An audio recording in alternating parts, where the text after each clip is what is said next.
Viral di media sosial, emak-emak membubarkan kelompok remaja yang sedang minum minuman beralkohol. Dalam video yang beredar, kelompok pemuda yang sedang minum-minum itu dibubarkan lantaran emak-emak tersebut merasa gerah dan terganggu dengan ulah anak baru gede tersebut. Pasalnya, kegiatan minum-minum itu dilakukan tengah malam dengan menutup jalan sehingga tidak bisa dilewati oleh masyarakat. Bukan kali pertama, namun teguran telah dilakukan beberapa kali akan tetapi aksi minum-minum di tengah jalan masih tetap dilakukan. Bahkan emak-emak itu mengaku merasa tidurnya terganggu karena aksi kelompok pemuda itu. Meski tidak dijelaskan lokasi kejadian tersebut, namun dipastikan terjadi di Bali dari bahasa yang digunakan.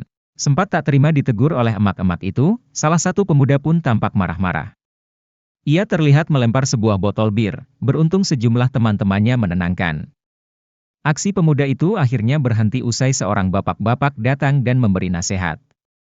Sontak aksi emak-emak yang tegur kelompok pemuda minum-minum itu pun viral dan mendapat dukungan dari warganet. Tak sedikit juga warganet yang menyayangkan kasih pemuda yang marah-marah usai ditegur itu.